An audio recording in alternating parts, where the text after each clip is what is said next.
मैं हुसैन सुल्तान रणभूमि न्यूज़ में आपका स्वागत करता हूं। आज की हमारी ख़ास खबर कुछ इस तरह है। आइए देखते हैं आज की हमारी इस ख़ास खबर। कैसे हो आप? उस दिन रात में वॉशरूम करने गया था, यहाँ पे वार्ड बॉय नहीं था एंड डॉक्टर साहब सेइंग कि वी आर नॉट रिस्पॉन्सिबल, कि वार्ड बॉय नहीं है तो ये हमारा रिस्पॉन्सिबिलिटी नहीं है। तो वॉशरूम के लिए कैसे लिखा हो, सी दिस, उनका ऑपरेशन हुआ है पैर में, ठीक है, उनका ये कट किया गया है, ठीक है, ये पैर रखने मना किया है डॉक्टर ने। अब इनको कैसे लेके जाऊँ वॉशरूम में? वार्ड बॉय यहाँ पर होना चाहिए। इस तरीके के पेशेंट्स को आप एडमिट करते हो और आपके पास वार्ड बॉय नहीं है। इफ इन केस अगर पेशेंट को इमरजेंसी वॉशरूम जाना हो तो ज्योति मैडम से look at the condition of bed. सब देख ICU bed, this is all ICU bed, look at this all ICU bed. See this condition देखो, see this, look at this condition. सब देखो bed खाली है।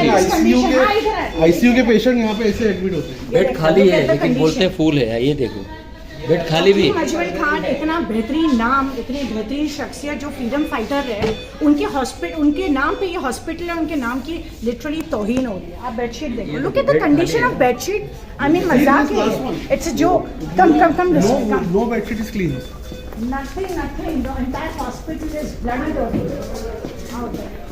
ये देखो, look at the conditions. ये आईसीयू के बेड से नॉर्मल जर्नल की और क्या जो हालत है? पेशेंट्स यहाँ से डिस्चार्ज होके जा रहे हैं या वो नॉर्मल वार्ड में शिफ्ट हो रहे हैं और कोई दूसरा पेशेंट एडमिट हो रहा है आईसीयू में, तो वही बेडशीट पे उसको लिटाया जा रहा है। बेडशीट चेंज नहीं की जा रही है। उसी बेडशीट पे दूसरे पेशेंट को लिटाएंगे तो बैक्टीरियल इन्फेक्शन होने के चांसेस है। और Covid is coming back again, जो सिचुएशन चल रही है और जो बरसात का टाइम है, और इस तरीके के एक ही पेशेंट के बेड पे कई पेशेंट्स एडमिट होंगे आईसीयू में, not acceptable, bad and the worst condition. ये आंसर नहीं चाहिए कि मुझे नहीं पता। Listen to me, the problem is कि हॉस्पिटल का आज हमारी टीम ने दौरा किया, लेकिन जो हॉस्पिटल की कंडीशन है, अर्ली मॉर्निंग हम अपना घर भी साफ करते हैं। अभी कितने बज रहे हैं? दोपहर के 2-2:30 बजने हैं, हॉस्पिटल 4 बजने हैं और हॉस्पिटल साफ नहीं हुआ है। आप देखो कितनी गंदगी है, वॉशरूम जा नहीं सकता बंदा, वार्ड बॉयज अवेलेबल नहीं है, there is no availability. This is how the hospital is functioning. It's a big shame. हमारे लोग यहाँ पर क्यों आते हैं? ये सोच के कि यहाँ उनको बेटर ट्रीटमेंट मिलेगा। यहाँ ट्रीटमेंट नहीं मिल रहा, यहाँ तमाशा हो रहा है। ये देखो, ये जंगली कुत्ते हॉस्पिटल में अंदर घूम रहे हैं। और मोटरसाइकिल दिखा दो, मोटरसाइकिल दिखाओ। अरे हकीम अजमल साहब के नाम का ये हॉस्पिटल, जो फ्रीडम फाइटर है, उनके नाम के हॉस्पिटल की तौहीन हो रही है। मैडम अंदर के है ना, आप जवाब दो। मैडम आप कहने क्या, ये ऐसा कटा हुआ है पेशेंट, इनके पास वॉशरूम जाने के लिए वार्ड बॉय नहीं है, कैसा जाएगा पेशेंट? आप क्या कहना चाहेंगे मैडम? पेशेंट सिचुएशन और वार्ड बॉय नहीं है इनके पास। अगर ऐसे पेशेंट को वॉशरूम जाना है late night, and if they ask for the ward boy, the bloody ward boy is not available in the hospital. Where is the ward boy? I mean, doctors are not bothered. जब इनसे सवाल पूछा गया कि ward boy कहाँ है, तो she is like, I don't know. What is this? You don't know means what? You are working in this hospital and you itself does not know where is the ward boy.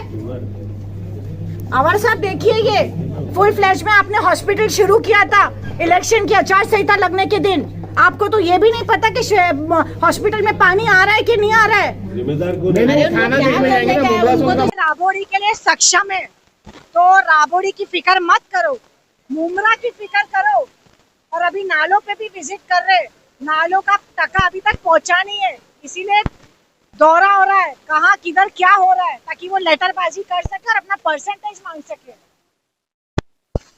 अस्सलाम वालेकुम, नमस्ते।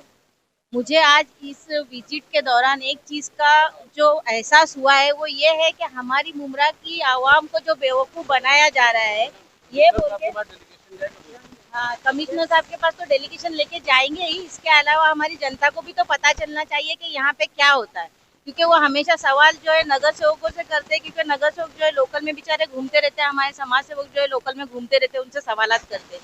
हमने जब कोल को contract दिया है, जब उसको प्राइवेटाइजेशन में गया है वो हॉस्पिटल, तो ये पानी की जिम्मेदारी किसकी आती है, सफाई की जिम्मेदारी किसकी आती है? ये लोग सिर्फ पेपर पे जो है लिखकर, और जो कितने नाम दिए बोले 15 सफाई के 15 नाम, उसमें से 5 लोगों को यहाँ पे काम कर रहे हैं और 10 लोगों की सैलरी ऐसी ही निकली जा रही है। इसी तरीके से ऐसे भी बहुत सारे जो दवाइयों का मामला होगा, बहुत सारे घोटाले यहाँ पे हो रहे हैं। तो क्या आमदार की जिम्मेदारी नहीं है कि इन घोटालों को रोका जाए? टोरेंट में तो जो होता है होता ही है, लेकिन हॉस्पिटल में, टोरेंट में चलो हमारा जेब खाली हो रहा है, लेकिन यहाँ पे तो हमारी जाने जाने का डर है ना। हमारी जो जाने जा रही है लोगों की, जो लोगों को तकलीफ हो रही है, जैसे अभी एक हमारी बहन ने बताई कि उनके साथ सास के साथ कैसा मतलब बिहेव हुआ और किस कदर उनको जो है क्रिटिकल कंडीशन में पहुंचाया गया, किस तरीके से उनको इतनी तकलीफ दी गई कि उनका ब्रेन हेमरेज तक के होने के हालात पैदा हो गए थे। तो क्या ये आमदार की जिम्मेदारी नहीं है? आप 1 लाख वोटों से जीते हो, आप थोड़ी तो शर्म करो आवाज साहब। अभी तो मुझे भी बोलना पड़ेगा कि आप थोड़ी तो शर्म करो, क्योंकि आप लोगों को जनता ने 1 लाख वोटों से जिता कर दिया ना, तुतारी वालों को। और हमारा नजीब भाई जो नगर सेवक भी नहीं है, तो सोचो आज वो श्रीकांत शिंदे साहब के साथ रहकर और हमारे जो है अजीत दादा पवार साहब के साथ में रहकर कितने सारे फंड ला रहा है, काम कर रहा है, तो आपको तकलीफ क्यों हो रही है? जो आप जाकर राबोड़ी में सर्वे कर रहे हो और आप सिर्फ नालों की विजिट करा रहे हो, जो नाले सफाई हो भी नहीं रही है, लोगों के घर में 4-4, 5-5 फुट पानी भर रहा है। हमने ओपनिंग की थी चरनीपाड़ा के नाले की, वहां पर इनके सफाई कर्मचारी ने 2 से 3 डंपर कचरा निकाला। इब्राहिम भाई आप वहीं पे रहते हो, आपने बीच में न्यूज भी लगाई थी, बराबर है। 2 से 3 डंपर निकाले, बाकी का पैसा अभी इनके जेब में जाएगा। इनके जो 4-5 लोग हैं ना, जो कचरा उठा के आए दिन कहीं ना कहीं फेंकते रहते, आंदोलन करते रहते, ये उनकी जेब में जाने के लिए या फिर उनके किसी पोस्टर बैनर लगाने के लिए? तो मेरा यही कहना है कि पब्लिक ने अभी भी जागरूक हो और जो है जज्बात में बहकर इसको उसको वोट न दो। काम करने वाले लोगों को चुन के लाओ, ऐसे लोगों को चुन के लाएंगे तो यही होगा। शुक्रिया। देखिए, मैं आप तमाम मीडिया के लोगों को एक बात बता देना चाहता हूँ कि कल रात पे हम यहाँ पर विजिट पर आए हुए थे। हमारे एक जानने वाले सरफराज भाई है, उनकी वालदा यहाँ पर एडमिट है। पहले भी हम आए पानी के इश्यूज पर, अल्हम्दुलिल्लाह। यामीन किधर है? यामीन पानी अभी आ रहा है कि नहीं आ रहा है? पानी की वीडियो हम आपको दे रहे हैं, पानी की वीडियो हम आपको दे रहे हैं। अल्हम्दुलिल्लाह उस दिन से पानी यहाँ चालू हो गया। दूसरी बात यह है कि जब हम रात में यहाँ पर विजिट पर आए तो जो किचन इनका, जो यहाँ पर किचन चलता है, किचन जिस प्लेट में खाना खाते हैं, पेशेंट को खाना दिया जाता है, वो खाने की प्लेट कचरे के डब्बे पर पड़ी हुई थी। मेरे पास वीडियो है, मैं आपको दूंगा। दूसरी बात, ये मेन गेट देख रहे हैं आप, यूपी जब जाएंगे, यूपी के प्लेटफॉर्म पर बाइक चलती है, प्लेटफॉर्म के ऊपर। उनको लगा कि मैं यूपी में हूँ और बाइक वाला यहाँ से बाइक इस मेन गेट से लेकर के सीधा अंदर लेकर के जाता है। उसको लगता है कि यूपी है, जितना भ्रष्टाचार करो कर लो। तीसरी बात, हम जितने भी वॉशरूम में गए, किसी वॉशरूम में नल नहीं था। साफ सफाई के नाम पर इतनी गंदगी है कि मैं आपको बता नहीं सकता।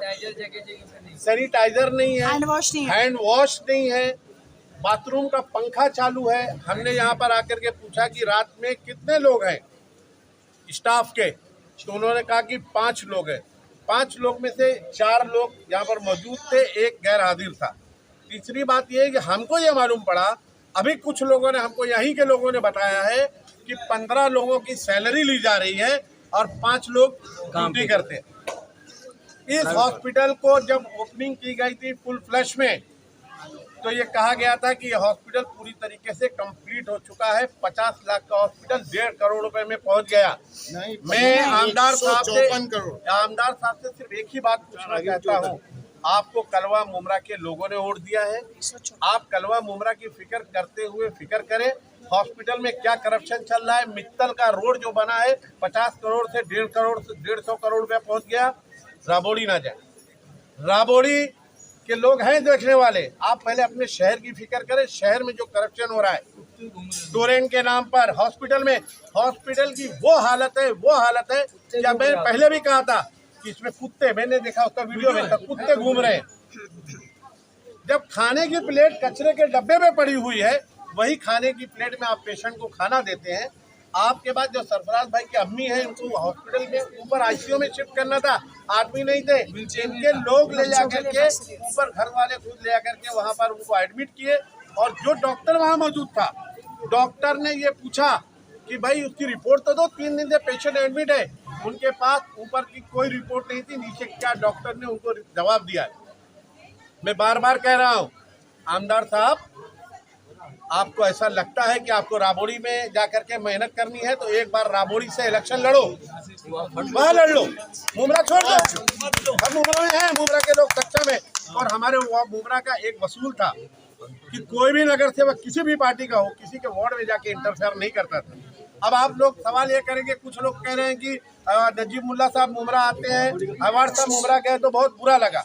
मैं आपको बता दूं कि अवार्ड साहब यहाँ के आमदार हैं और नजीब मुल्ला साहब यहाँ पर इलेक्शन लड़े थे आमदार का, और उन्होंने अपने आवाम से एक वादा किया था कि मैं आपको मुमरा कोसा के बहुत सारे काम करूंगा। तो उन्होंने अजीत दादा पवार से बोल करके मुमरा को फंड दिया, जिसका काम मेरे वार्ड में अगर किसी को देखना है, शादी महल हॉल का पीछे का नाला 30 साल से नहीं बना था, वो बन रहा है। राजू अंसारी क्या काम चालू है। आप भी राबोरी में बजट लेकर के जाइए और वहाँ से पहले एक इलेक्शन लड़िए, वहाँ के आवाम से एक वादा करिए कि मैं आपको बजट ला करके दूंगा, आपका काम करूंगा। अगर आप वहाँ पर वहाँ के लोगों से, आपको लोगों ने वोट दिया 10,000 20,000, मुमरा कोसा के और कलवा के लोगों ने नजीब मुल्ला को 60,000 वोट दिया, इसलिए उन्होंने जो बजट लाया उसका सर्वे करने के लिए आते हैं, क्योंकि उन्होंने वादा किया था।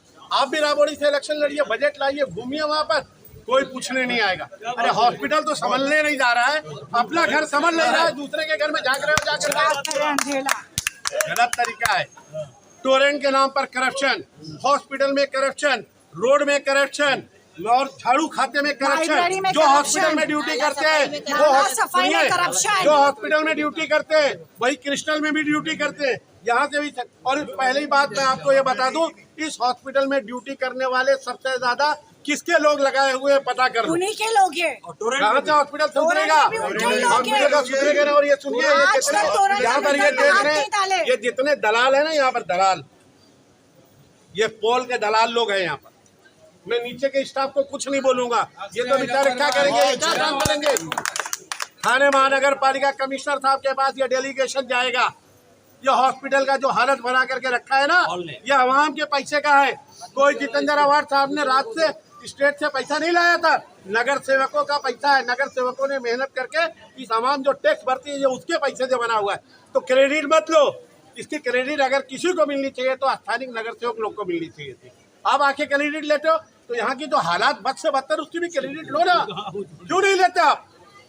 ये शहर का हाल है, ये हॉस्पिटल के हालात है, क्या बात करेंगे। कुत्ता दौड़ रहा है, खाने की प्लेट गंदगी में पड़ी, लेटरीन में लेडीज बाथरूम में उसका वॉशरूम का जो पूरा वो भरा हुआ है, लेटरीन में आप जा नहीं सकते।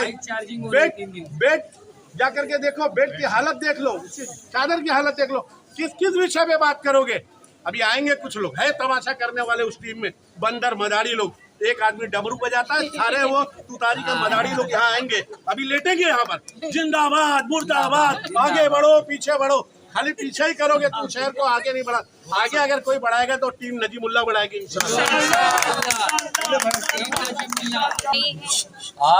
आज हमारी पूरी टीम नजीमुल्ला, और ये आप तमाम लोग, खासकर मैं मुमरा कोसा के तमाम लोगों से कहना चाहता हूँ कि लगातार हम लोग आज से नहीं, 1 साल से टीम नजीमुल्ला लगातार मुमरा के जितने मसाइल हैं उस मसलों को लेके उठाती है। और एक बार मैं खास बार आमदार साहब से, मैं समझता था, मुझे भी गर्व महसूस होता था कि मेरे आमदार कलवा मोरा विधानसभा के, लेकिन मुझे ऐसा लगता है वो कलवा मोरा के विधानसभा के आमदार नहीं, वो थाना के विधानसभा के आमदार। समस्या है थाना के अंदर, आप थाना और राबोरी कितना आगे है, कितनी चीजें हैं। मुमरा कौसा के लोग कितने परेशान है, कितनी मेहनतों से हॉस्पिटल पे कितनी लूट मार हुई है। उसके बाद तमाम लोगों ने इतनी मेहनत से, नगर सेवक सारे लोग आके इस तरह लगे थे कि ये टीम लगातार आती है। पानी जैसा मसला था, हमारी पूरी टीम ने हल करने की कोशिश की, लेकिन कहीं ना कहीं जो आमदार होता है उसकी जिम्मेदारी होती है। आपने इलेक्शन के दौर में आके ओपनिंग की, 15 मिनट आचार संहिता का बचा था, उसके बाद आपने ओपनिंग की। लेकिन मैं हाथ जोड़ से आपसे रिक्वेस्ट करूंगा आमदार साहब, आप मेरे भी आमदार हैं, पूरे कलवा मुमरा विधानसभा के आमदार हैं। आपकी जिम्मेदारी बनती है कि हकीम अजमल साहब के नाम से हॉस्पिटल है, वो ऐसी शख्सियत के मालिक थे कि पूरी दुनिया उनका रिस्पेक्ट करती है। लेकिन हालात क्या है, बद से बदतर हो चुके हैं। प्राइवेट में आपने भेज दिया। मसला क्या था, थाना म्युनिसिपल कॉर्पोरेशन न चलाने का इसलिए कि थाना म्युनिसिपल कॉर्पोरेशन मेंटेन नहीं कर पाती। प्राइवेट में आपने दिया कि उसको जुपिटर जैसी सुविधा मिलेगी। आपने एक बात और बोली थी पूरे मुमरा कौसा को कि यहाँ पे ऑन्कोलॉजिस्ट कैंसर का भी ट्रीटमेंट चालू हो जाएगा, और चालू हो रहा है, उसी टाइम का था, लेकिन कोई चीजें नहीं है। पूरी टीम ने सर्वे किया, हालात का जायजा लिया, हालात बस से बदतर है। टीएमसी से आपने प्राइवेटेशन कर दिया, इस पे एक बहुत बड़ा घोटाला हो रहा है। मुमरा की जनता से कहना चाहता हूं कि आदमी काम दिखाए जाते हैं कि 15 आदमी सर्विस कर रहे हैं, 15 आदमी के नाम से टीएमसी से सैलरी ली जा रही है, और काम करने वाले 3 और 4 लोग हैं। ये सच्चाई है। जिस तरीके से आपने मुमरा को हॉस्पिटल बेचा, आपने जो है आपने किया, आज जिस तरीके से पूरा मुमरा तबाह था टोरेंट से, लेकिन आज इसकी भी हाल, लेकिन अब टीम नजीमुल्लाह बर्दाश्त नहीं करेगी। एक एक चीज आपको बताएगी काम कैसे करना पड़ता है, और इंशाल्लाह हमारी पूरी टीम आई हुई है पूरी ताकत के साथ। हम हर चीज के लिए लड़ेंगे। आप हम लोग को डरा नहीं सकते, और पता क्योंकि हम काम के लिए मुमरा की। और एक चीज मैं और कहना चाहता हूँ, 1 लाख से आप जो 97,000 वोट से आप जीते हैं ना, 1,10,000 वोट दारेकर भी लेके गई थी। मुमरा के लोगों ने क्यों वोट दिया था? डरा के वोट दिया था। लेकिन ये सच्चाई जो अब मुमरा की आवाम को जागना पड़ेगा। 4 से 6 महीना बाकी है, देख लीजिए हालात। इनकी दादी सास हाँ, हॉस्पिटलाइज्ड है। ये बताइए। एक सेकंड, इनकी दादी सास हॉस्पिटलाइज्ड है। अपने मुंह से ये बताएंगी कि जिस दिन से हॉस्पिटलाइज है अब तक के क्या सिचुएशन रहा। जी, मेरी दादी सास को हम लोग ने 3 दिन पहले एडमिट करने के लिए लेकर आए थे, तो हमने ऑर्थो सर्जन को रेफ़र किया और उनको उनकी सारी चीज़ें दिखाई, रिपोर्ट्स वगैरह। तो उन्होंने बताया कि एक्चुअली उनका नी रिप्लेसमेंट हुआ है, तो उसमें उनको प्रॉब्लम था, एंड वी डेडिकेटेड कि हमारा ये इशू सॉल्व करना है। तो उन्होंने हमारे दादी को बोला कि एडमिट होना पड़ेगा बिकॉज उनके नी में प्रॉब्लम था, और उन्होंने और 2 डॉक्टर को रेफ़र किए, डॉक्टर ओमकार और डॉक्टर अमित। उनको भी बुलाने के लिए उन्हें बोला गया हार्ट और किडनी इशू के लिए, क्योंकि उनका हिस्ट्री में उनका क्रिएट लेवल हाई था, उनको किडनी के इश्यूज थे, उनको हार्ट प्रॉब्लम्स थे, उनको टैकीकार्डिया का प्रॉब्लम था क्योंकि उनका हार्ट रेट हमेशा हाई रहता था। And these were the problems we told to our doctor. And उन्होंने जब आगे बात करने के लिए बोला गया तो 2 दिन में कोई भी डॉक्टर यहाँ पर आके उनको विजिट नहीं किया। सेकेंड पॉइंट, हमने उनसे इंसिस्ट किया कि हमको 2D इको करवाना है, एक्सरे कराना है, CT करवाना है, बट उन्होंने कुछ भी रिस्पॉन्स नहीं दिए। यहाँ के RMOs जिनसे हम बात करने की कोशिश करते हैं, they are like unlike to even talk because they don't have responsibility for the patient. उन लोग डायरेक्टली हमें ये बोलते हैं कि आपने इंसिस्ट किया एडमिट करने के लिए, इसलिए हम एडमिट कर रहे हैं, बट इशू नहीं है। अगर इशू नहीं है तो वो कैसे हम एडमिट करने के लिए लेकर आ रहे हैं। सेकेंडली, जब हमारा पेशेंट कल एकदम ज़्यादा सीवियर कंडीशन में ड्राउजीनेस में चला गया, तब हमने हॉस्पिटल प्रेमाइसेस में बात की और उनको ICU शिफ्ट किया। उन्होंने तब जाके ऊपर वाले डॉक्टर ने नीचे आके शिकायत किए कि आपको HRCT करना था, उनको ब्रेन हैमरेज हो सकता था, उनको इतने सीवियर प्रॉब्लम्स है, बट ये हॉस्पिटल रिस्पॉन्सिबिलिटी लेने के लिए रेडी ही नहीं है बिकॉज इनके पास स्टाफ नहीं है, इनके पास डॉक्टर्स नहीं है, और हमारे पेशेंट्स यहाँ पे सफ़र कर रहे हैं। कल भी हम बात करने की कोशिश कर रहे हैं, हमारे पेशेंट की कंडीशन एक्सप्लेन कर रहे हैं, बट सामने से यही रिस्पॉन्स आ रहा है that she is okay. If she is okay, why the hell is she in this condition right now? This hospital is responsible for that. So basically यहाँ पर कोई भी ट्रीटमेंट, लाइन ऑफ ट्रीटमेंट सही नहीं दिया जा रहा है। कल भी उनका HRCT report is not good and still the doctors are in concerned about the patient. की जान से